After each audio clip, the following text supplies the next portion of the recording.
Good morning, Kahal Kadosh. Erev Shabbat Kodesh, Perashat Vayigash, Makam Bayat. Today, Friday, the 6th day of Tevet, corresponding to the 3rd day of January 2020. Today, breakfast and class for the Edmond J. Safra Synagogue in Aventura, Florida, dedicated Le'ilui Nishmat, our Chairman Emeritus, Mr. David Braca Ben Shafika, that today, the 6th day of Tevet, is the day of his passing. Hi Ratzon, that through the words of Torah and Berachot that the Kahal recites and will recite, be an elevation to his neshama. Amen. I believe that many people here can relate to Mr. David Braca, Alev Shalom, not only being the chairman emeritus, but actually him with his son and family and many of our members and friends are responsible for this magnificent synagogue. There were many people that helped throughout the years, but obviously there was only one driver to this project, and this was your late father, Alev Shalom, together with you and your family, and many wonderful members who really make this dream a reality.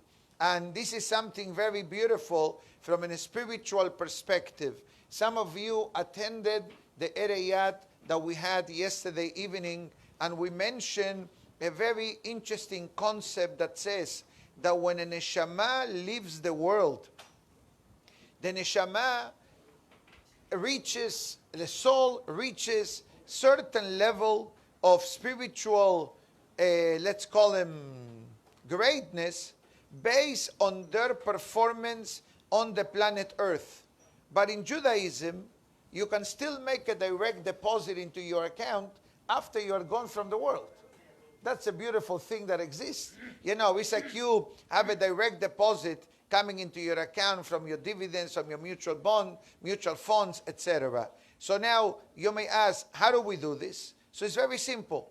When we do things le'ilui nishmat someone, those mitzvot that we do, we elevate the soul. And if this is just for a seudah, imagine yourself for a synagogue. Amen. There is no way to describe in numbers how many millions of zechuyot Mr. David Braca Ben Shafika has coming into his account daily. This is something that is beyond description. Just if you make a calculation, you know, I said in the Riyadh yesterday that in 20 minutes we read over 3,000 verses of Tehillim. Can you imagine? We were lucky. We were lucky. We were lucky, but I'll tell you one thing. We were fortunate that God gave your father and the family this zechut of building the magnificent Edmond J. Safra Synagogue, which, by the way, today is very small. You agree to that? Okay, I'm telling you. Now it's very small. We need an extra parking lot. That's for sure. Okay, you see? Okay, Baruch Hashem, we have an agreement. Come tomorrow to the synagogue and find me an empty place. Find me an empty room. There is no empty rooms. Nowhere. All the rooms are occupied, Ben Porat Yosef. Amen. Now, growth and development is not limited only to business, but also includes us. How do we develop ourselves? Not only as people, not only as individuals, not only as a community, but as a Jew, as a Yehudi. You want your business to grow? You want your family to grow? Our neshama also needs to grow. With that being said, when this building was erected or built, I think they started late 1998, correct? Approximately.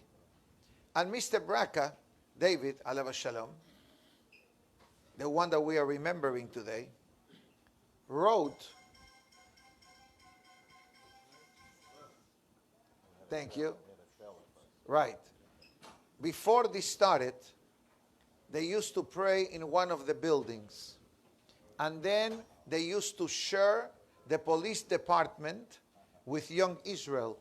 Second floor.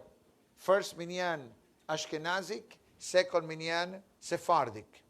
Later on, they were upgraded to the trailers for a few years. And from the trailers began this miracle that this piece of land was found mamash in the center of the community. Can you imagine? This could have been a condominium. This could have been a high tower. And Baruch Hashem, God said, no, I want this place to become a place of holiness, a place of sanctity. Interesting, this is the topic that we are learning in the morning class, Gemara class after Netz, the sanctities of the synagogue, the building and the people that come to pray. And this is one of the things when this campaign was launched late 1998, and Baruch Hashem, through miracles, I think in 2.5 years, right? The building was completed. The first phase of the building. Then it came many years later, the mikveh, and the father and son, a room, the second floor midrash, etc. But look at this miracle. We are planning to enclose this beautiful waterfront terrace with sliding windows, glass doors, elegant, beautiful. And it's taking longer to get a permit than that took to build the entire synagogue. Do you understand? And obviously, being a public entity, we follow the rules. We follow the law of the land. But you know what? Things take time.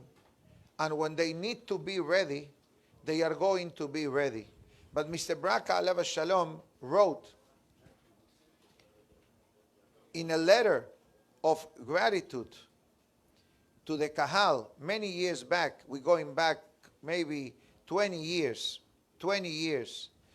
And he says, I express my gratitude for those that financially supported and support this project, but also those that come to pray and learn and keep the spirit alive of our beautiful heritage. And that's an interesting concept that we discussed today in the Talmud class, that the synagogue has two parts, the physical and the spiritual. The physical includes financial. We don't support this magnificent building with just singing. Okay? Singing is important. But at the end of the day, when you got to build, you got to pay the bills. You cannot make a misheberach to the company. I'm not selling anything today, by the way, but just explaining what his writing was. He understood what the Gemara says in Masechet Megillah, that the synagogue requires to have the quorum and the decorum to preserve the Kedushat Bet HaKnesset. And this is something that is not a common zechut that people have. Many people give donations, many people donate certain things, but when you have the merit of building a shul, you are the next stage after building a shul and a mikveh is what? To build the Bet HaMikdash. Do you want to build the Bet HaMikdash? Let's finish with the terrace first. Right, okay. Baruch Hashem. Okay, so we have at least a 50% agreement. Take care of the terrace first, then we build the big temple in Jerusalem. Be'ezat Hashem. Baruch ata Adonai Eloheinu melech ha'olam, shehakol nihiya bidbaro. And nothing is coincidence in Judaism, but actually ashgaha peratit. We believe in divine providence, that in the day tomorrow that we are going to honor his memory with a beautiful kiddush, it's also the Shabbat that is the final page of the Talmud, the Siyum Hashas. You are following this, you've witnessed with your own eyes You saw the live transmission, 93,000 Jewish people that came to celebrate the conclusion of the Torah. Somebody sent me a true story that happened yesterday. Somebody was driving in the Garden State Parkway. And I think that this fellow wasn't driving the proper way. And a state trooper stopped him. And the first question the state trooper asked him was, did you do today's Talmud page? A Gentile. True story, I have it. I have the source. The young man was very honest and he says, not yet. My class is only at night. So this Gentile state trooper said, in honor of yesterday's, apparently he was given overtime work in the MetLife Stadium. He was at the MetLife Stadium watching, the people. There was heavy security. Says, in honor of the Siyum Hashas, I will let you go today. But make sure not to miss a page. So tomorrow is the final page of that took 2,711 pages. We began here in this room 7.5 years ago. We started with Berachot. We're finishing Niddah tomorrow. Niddah. Tomorrow is the last page of 2,711 pages. And there were great speakers on this event, but there was one particular part of this program that I believe touched everyone's heart.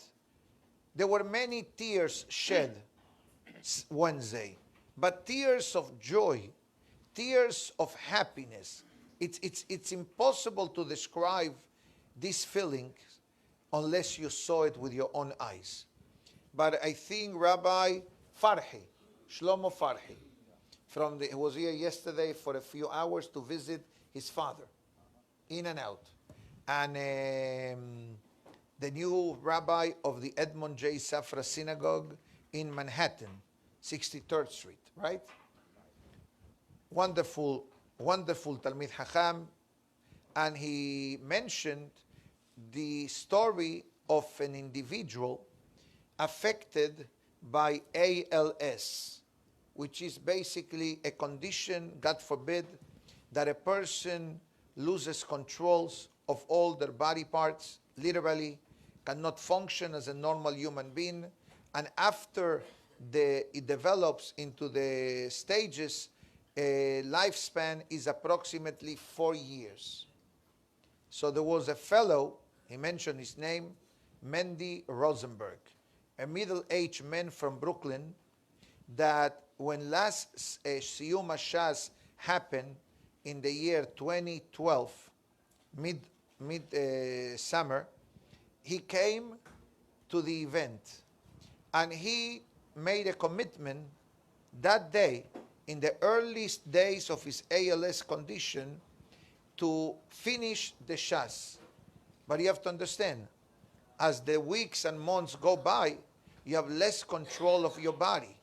The last thing that goes are the eyes and the brain. Everything else shuts down gradually. But technology doesn't take a nap. And today, there are computer systems that work with the movement of the eye. You blink, and the computer system understands what you're trying to say. Your brain works, and it connects to the computer. Have seen it a few times in action already. And this fellow, in the early days, he was learning from the book, but as the weeks and months and years were going by, he wasn't able to do so. So what does he do now? He learns the Daf Yomi, he sits down, they play the class, the audio, and he has somebody with him learning. He talks through the computer to his habruta. Can you imagine that?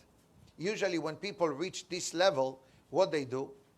Khalas, okay, put them in a bedroom, hospice, nursing home, and that's it.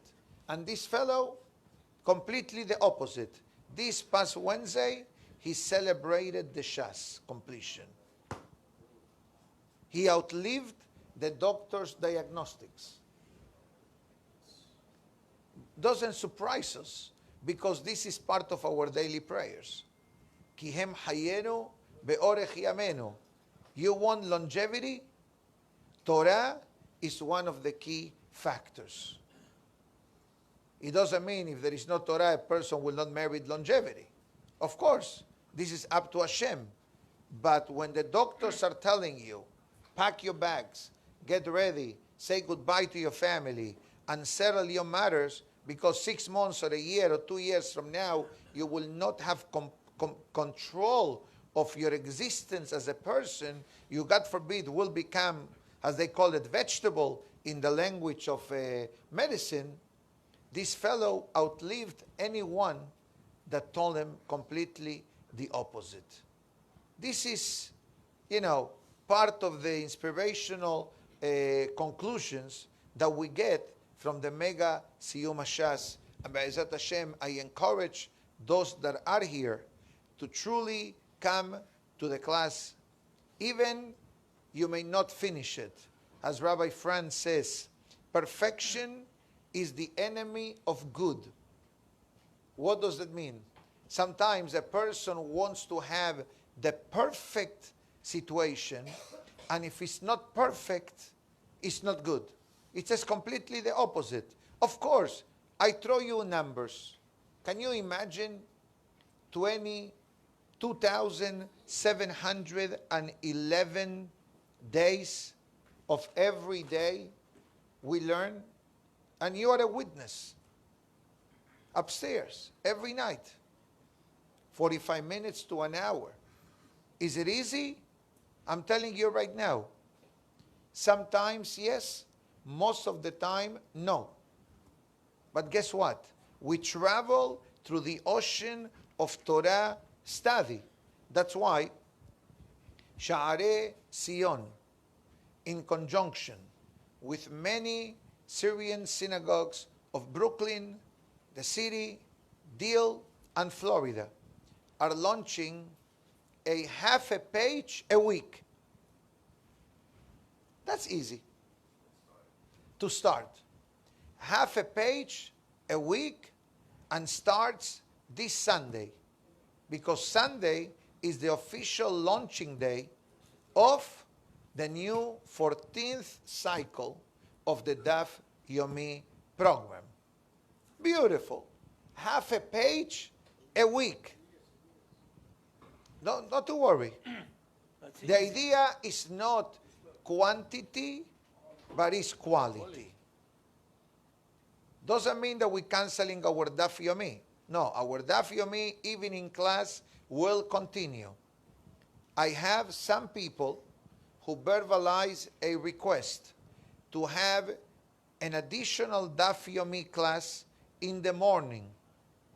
I need to clone myself into 2 or 3 parts to be able to do it. So we're trying to find a backup plan to do it. And Be'ezat Hashem, all these things will only bring blessing and protection to Am Israel. The Gemara in Sotah says, Magna umasla. The zechut of Torah learning shields and saves. And our best answer to anti-Semitism is Torah learning.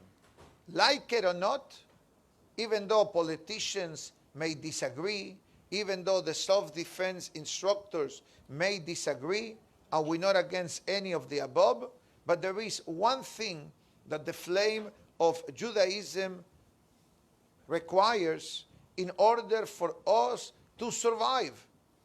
And it's what? Torah learning. What we do here. This is the 4th class today in this room. The first class started at 5:30 a.m. The second class was at 7:30. The third class was at 8:30, and now it's us. 4 classes in this room. Multiplied by the amount of people that learn Torah. 3 hours minimum a day in this room of Torah learning. Do you know the blessing that it brings to us and to the Jewish nation? Go upstairs, father and son minyan, the midrash. Every table from 8 o'clock till 10 o'clock is occupied. Small groups, 2, 3 per table, every day. Especially now, you hear Spanish, Portuguese, English, Hebrew, and French. Arabic, that's your department. Thank you. Hazao Baruch. This is what keeps Am Israel alive. The Minyanim, the Gemara says today. The Kedusha, the Amenim, the Nagdishach, the Birkat Kohanim, 4 or 5 Minyanim. Average 150 to 100, depends on the size of the room. Do you know what that brings to us? Blessing and protection. And your father is super happy, by the way. Your father's spirit is super happy because he sees that the seeds that he planted 20-some years ago, they still are giving dividends to his neshama and to the entire community. With that being said, let's say a few words from the Zohar of today. And the Zohar discusses the sanctity of Shabbat. It's not a new topic, but being Friday, this is the menu of every Friday to reinforce the sanctity of Shabbat. The Zohar Kadosh explains that the day of Shabbat is the day that carries the most amount of blessings. And that blessing that comes down to the Jewish nation on the day of Shabbat keeps us going throughout the entire week. So what do we understand? That technically speaking, the week actually starts tonight and concludes next Friday afternoon. And that is the reason why the Halakha writes that on Friday afternoon, you should not engage in working. In other words, finish working early enough so we are able to go home, prepare ourselves, and we welcome the Shabbat instead of the Shabbat welcoming us. The Halakha explains what's the difference between that I welcome the Shabbat. Short answer, it means be ready before Shabbat starts. Make sure that whatever preparations for the home are required are done in honor of Shabbat, and we are able to celebrate and to enjoy the Shabbat. And the Zohar Kadosh writes that every day, Bekol Had Behad, every day of the week, it brings its own blessings. Sometimes you see that a Tuesday may be more bountiful than a Monday, and a Friday may be shorter but more blessing than a Thursday. We don't understand how the accounting system of the Almighty works. But every day, the Zohar Kadosh says, there is a dosage of blessing that comes to the person. And when I say blessing, I don't necessarily mean only money. Sometimes not making a deal, it's saving you money. Right? Do you understand? You don't need to only make a sell to make money. What happens if you sell 30 days? You're in the clothing business, right? What happens if you sell merchandise as a wholesaler for 30 or 60 days, and at the end of the day, the guy doesn't pay you? Or he pays you with a check, and the check bounces like a rubber band. Or the guy disappears. What do you rather have? A bounced check or the merchandise in your hands? Hazaku Baruch. I got to talk to him in the language that he understands. You understand? So the Zohar is saying that beracha to your life is not only how much money you made. Sometimes not making a deal is your best blessing. And I know people who function in both extremes. I know people that if a deal didn't happen, for them is the end of the world. Haz v'shalom. And you see them in the face. And one day I asked, why you, Tisha B'Av already happened 3 months ago. No, Rabbi, I was about to sell, and in the last minute they changed their mind. And then I know people that they say, Rabbi, it didn't happen. This is what God wanted. This is obviously an interesting perspective from Emunah. But if we follow what the Zohar Kadosh is saying, that every day's blessings come to our life, so we need to understand that whatever happens in our life, and I'm not talking only about the topic of livelihood, the topic of business, but overall is guided and supervised by the Almighty. And therefore the Zohar Kadosh says, Shabbat hi mekor hashefa. Shabbat is the foundation of abundance. Remember, the word shefa in Hebrew means abundance. But shefa is the combination of 3 mitzvot. The shin of shefa is Shabbat. Number 1, may I put it in writing, so the audience can watch it in the big screen, and those watching live can watch it from the whiteboard. Shefa means abundance, right? I give it to you the short version. So the shin stands for Shabbat, the pe for fizar, and the ayin for anava. I'll translate. The word shefa means abundance. I gave you the short version of the word abundance. You see it? Abundance. Okay, I didn't mean to write A, B, C, D, E. But if you juggle, that gives you the short version. The shin of abundance stands for Shabbat, the observance of Shabbat. The fe of shefa stands for pizar. Pizar means to distribute, to give charity to the needy, to help the bride, to help the destitute, to help the synagogues, etc. And the ayin, anava, humility. So the shins is for Shabbat, pizar is for charity, and anava is for humility. Rashi Tevot, SCH. I don't know what that means, but it sounds cute in English.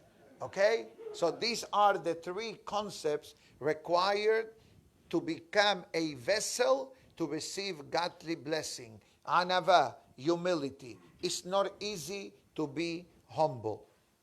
Humility, the Nachmanides write in the letter to his son. Remember that letter? He wrote to his son and gave his son a couple of advices. One of them is stay away from anger. Stay away from anger, because anger is one of the worst enemies of the person. And we understand that. And it says once you are able to exercise self-control in your anger, you are going to develop a beautiful character trait known as anava, humility. What does it mean, humility, in this topic of today, Shabbat, business, income, livelihood, etc.? Understanding that all the blessings and all the success and all the achievements in our life, it's only out of the grace of the Almighty, out of the blessings that HaKadosh Baruch Hu gives us. And I'll show you quickly a pasuk in one of the 10 things that a person must remember daily. And one of them is number 9. Remember that the Almighty Hashem is the one that gives us the strength to achieve all our goals in life. Do you know what is the verse that precedes this commandment? Do not say to yourself, me, myself, and I was able to achieve success in life. One negative commandment, al tomar, means do not. And the next commandment, the next verse, V'zacharta et Hashem Elokecha. Guess what? The moment that we start activating this verse, which according to some opinions should be recited daily, because every day we have this challenge. You gave a good speech, you gave a good class, you made a good deal, you made a killing in a business. Okay, how the Yetzer Hara pumps you up. Oh, you're good, you're so smart, you're so eloquent, you're so knowledgeable. I know that I'm all of the above, but that's not correct. That's not correct. This is how the Yetzer Hara makes you think. And the Torah tells you the opposite. The more a person recognizes their success is thanks to the Almighty, more humility comes to the person's life and more blessing comes into the life of the person. The Zohar HaKadosh continues and it says, now that we understand that Shabbat is the catalyst for the blessings throughout the entire week, meaning to say that when we start celebrating and welcoming Shabbat tonight, we are setting the foundation for next week. So based on what we are learning from the Zohar today, this hour on Friday, it's almost the conclusion of the week. And whatever blessing we needed to get for this week, it has a few more hours to develop. But the Pasuk writes, Teshuat Hashem ke'eref ayin. Hashem's redemption and God's salvation to the person happens like the blink of an eye. How many times a day do we blink our eyes? Do you know? I don't want to say millions because I don't know, but thousands.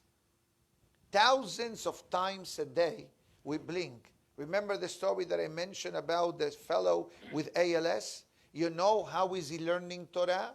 With the blink of his eyes. He blinks the eyes and the computer connects the movement of the eye with the brain waves and puts it in writing. You should never know of this. But as a rabbi, regretfully, I don't do only weddings. I had professional experience with this, seeing people in these kind of conditions. The Zohar HaKadosh continues. Shabbat brings an additional component, emunah, faith in Hashem, our belief that God created. Thank you so much. According to Rabbi Google, okay? Rabbi Google says that we blink approximately daily 28,800 times a day. You just did it. You just did it in front of me in 2 seconds, 5 times. I counted it. Can you imagine? 28 right here, just for the audience.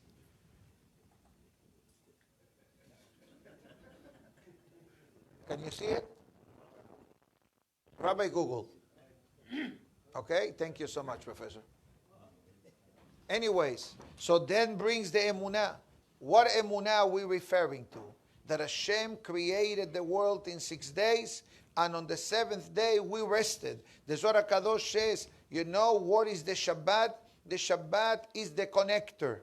The Shabbat is the connector between a person and God, like the umbilical cord on a baby, like a wire on this microphone.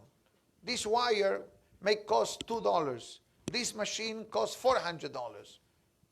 What does it mean? That if I don't have this single wire, it will not work. If God forbid, the mother and the baby during the 9 months of pregnancy, the way the Talmud in Niddah mentions that they need to be connected, and the Gemara says further, during the 9 months of pregnancy, the baby's mouth is not open. The baby is being fed through the umbilical cord, and the baby's mouth opens up only upon birth. Before that, not. Why not, the Gemara says? Because if the opening of the mouth will be a possibility in the baby's body, whatever food it's coming into the body will find a way out, and that could put the mother's life in danger. And that's why the Talmud says, Hasatum patuach, be'apatuach satum. The Gemara says, whatever is closed during pregnancy gets open after childbirth. And whatever was open before childbirth gets open, gets closed throughout life. What is the Gemara referring to? The mouth. and the hands. When a person is not alive, nothing. But once we come into the world, what do? I want to take over. I want to take over life. I want to take over the world. I want to be on top of the mountain. I want me, myself, and I, until the person leaves the world. How the person leaves the world? With the hands open. Nothing. What did we take with us? You know, the Mishnah in Pirkei Avot brings a beautiful mashal to explain this. And it says, what does it mean? Imagine yourself, a person needs to meet their creator. What does it mean that a person meets the creator? We explain this as death, God forbid, right? Sad, but a reality of life until Mashiach comes. So it says, imagine yourself, the Mishnah brings a mashal in Pirkei Avot, a person who receives a summon or an invitation to meet with the king. The king says, I'd like to see you. This person is afraid. He goes to his best friend and it says, can you come with me? He says, I'm not available that day. I'm sorry. You go to friend number 2. Can you come with me? No, really. I can only give you a ride and then I drop you off and then you go on by yourself. And the third friend, which is usually the one that you hardly call, you ask him, can you come with me? And he tells you, of course, I go in with you and I go out with you. So the commentary in the Mishnah explains, the best friend is the money. How many things people do for money? A lot, okay? But when a person leaves the world, what happens with the money? Stays here. Stays in the bank, stays in the safe, stays in the assets, stays with the family. The next friend, your family. But even family, how far they go into the grave? Up to the entrance. Nobody goes down. No, let me stay to keep him company. Nobody. Everybody goes back. And the third friend, and sometimes the least popular, are the Torah and Mitzvot and Ma'asim Tovim that a person did throughout life. And that's why the Pasuk says, Vehalach lefanecha sitkecha. Your righteousness walks ahead of you. The Zohar Kadosh writes, the dinner of Shabbat. Shabbat dinner. Very beautiful moment in everyone's week. And we understand that. And the Zohar Kadosh writes, and it says that also setting up a table in honor of Shabbat, that is also source of blessing for a person's week. In other words, Shabbat, and I'm sure that I'm talking to an audience and to a crowd that does beautiful Shabbat, so I don't really have to expand on this, but basically we understand what we mentioned a few days ago, the importance of setting up a Shabbat table with a proper decorum, Kiddush, Hamotzi, obviously no cell phones, no emails, and no things that could be counterproductive to the holiness and the sanctity of Shabbat. And therefore the Zohar Kadosh writes and it says, make sure that the Shabbat table is not empty. Now, what does it mean, make sure that the Shabbat table is not empty? It does not mean during the moment of the meal, because when you're having the Seudah, obviously there is food on the table. I believe that the Zohar Kadosh explains before the meal and after the meal. And the Zohar says specifically, make sure that your Shabbat table contains bread. Make sure that there is bread on the Shabbat table. And I believe that everybody does the same at home. We come home from the synagogue, the table is set up. We finish the meal, we clear the table, but make sure to always leave bread on the table, preferably covered. Why we leave bread? The Zohar Kadosh explains, very simple. Lechem, bread, is not only the physical aspect of food, but lechem, the food, is a catalyst of beracha. So there is a constant flow of blessing that comes into our home through the sanctity of the Shabbat table. And the Zohar Kadosh says, it's not sufficient that this is done on Friday night. This also needs to be done Shabbat day. In other words, even when you finish the Shabbat meal, Don't clear the table. No, I'm not going to use the dining room till next Friday. For the merit and the kedusha of the Shabbat, always leave bread on the table. Also, when you do Birkat Hamazon, that you need to make sure that there is bread on the table as well. The Musar of today, I'll keep it very brief, and this will finish. And the Musar of today brings us, how can I become, or any of us can become, an ambassador of God in the world? Jewish people, technically speaking, we are God's ambassadors to the world. But for that to happen, we need to wear a uniform. We need to have a certain behavior. You know, sometimes the person is Jewish, but does a lot of crimes. Is that representing the Jewish people properly? God forbid, the opposite. Sometimes they say Jews are news. So let's see the formula. Number one, it says, Ledaber tamid tov. Always speak in a positive way. Velo ra kelal. And don't say nothing negative. As it's written, if you have nothing good to say nothing. With words, we can build a person. We can lift a person. And with words, we can kill a person as well.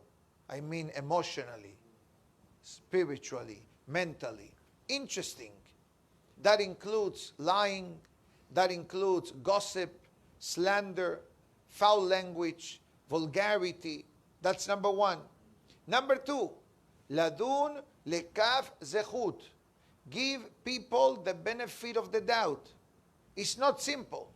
It's not easy to give people the benefit of the doubt, to try to think positive in people. And it says, what are additional concepts? It says, charity. Help the destitute. Help the needy. Beautiful. Be generous. Give ma'aser. You will become interesting. Keli besinor el hakedusha. You're going to become a recipient and a pipe of holiness. Fascinating concept. Not only that, when you greet your friend, greet him with a blessing. And this is something not new. Remember Boaz in Megillat Ruth? How he will be blessed, how he will bless the people working on the fields, in the fields. Hashem imachem. May God be with you. And what people used to answer him? Yevarechecha Hashem. May God bless you. Many people talk like this today. May God bless you. May God be with you, etc. Be'ain tov. When you look at your friend, look at your friend with the proper eye and not with the ayin hara. You understand the difference? Beautiful. And not only that, always try to be a good influence to somebody else, to your family, to your children, to your friends. And how do we do that? Interesting enough, nowhere he said you must pray 12 hours a day. Nowhere it said you must learn 20 hours a day. He did not even mention about praying and about learning. But the only way that we understand what does it mean to be positive and to be humble and avoid anger and avoid negativity and be positive and be pleasant and speak in a proper way is only through Torah learning. It's like sometimes people say, he's a good person. Okay, what makes him good? That he has a platinum credit card and drives a Maserati? That makes him a good person. That makes him a successful person. Perhaps. We don't even know in our days. The car you drive is not yours. Belongs to the leasing company. Not real life. Not real life. The apartment you live in, you pay mortgage for 30 years. Yani a third of our life is paying bills. So the idea is, I think what the Musar is trying to get to the bottom line is that a Yehudi must understand what is expected from us individually and collectively. To remain the same throughout life is not the goal. The goal is we came to the world in a certain way. Let's make the best out of it. And the best is not limited to us as adults, but the best also means guiding our children, guiding our students. But the only way that can be done is if a person learns a bit of Torah daily, that the Torah gives the ideal formula, what is required to be a good member and a productive member of Am Israel. So at this minute, I believe that I'm going to conclude the class by wishing everybody a Shabbat Shalom. We're going to say Kaddish, and we're going to have Hashkava for your father, Be'ezat Hashem, right after Rabbi Hananiah. ברוך אדוני לעולם, אמן ואמן. רבי חנניה בן הקשיא אומר, רצה הקדוש ברוך הוא לזכות את ישראל לפיכך. הרבה להם תורה מצוות שנאמר, אדוני חפש למען צדקו, יגדיל תורה וידיר, יתגדל ויתקדש שמי רבה. בעלמא דברך יראותי וימליך מלכותי ויצמח פולחני ביקרא משיחי. בחייכון ובימיכון ובחיי דכל בית ישראל בעגלה ובזמן קריב באמרו אמן. יהא שמי רבה מברך לעלם ולעלמי עלמיה יתברך וישתבח ויתפאר ויתרומם וינשא ויתהדר תעלה ויתהלל שמי דקודשה בריחו לעילה מן כל ברכתה שירדה תשוחתה ונחמתה להמילם בעלמא ואמרו אמן. על ישראל ועל רבנן ועל תלמידי הון ועל כל תלמידי הון יעסקים בריתה קדישתה דיבי התרהדם ודיבי כל אתר ואתר יהלנה ולא נוכל חינה בחסדה ורחמי מן קודם מראה שמיה בהרעה באמרו אמן. יהא שלמה רבה מן שמיה חיים בסבא בישועה ונחמה בשזבה ורפואה גאולה ושיחה וכפרה ברבע ויצלה לנו כל עמו ישראל ואמרו אמן. עושה שלום ממרומיו וברחמיו יעשה שלום עלינו ועל כל עמו ישראל ואמרו אמן. אשרי ישרת אדוני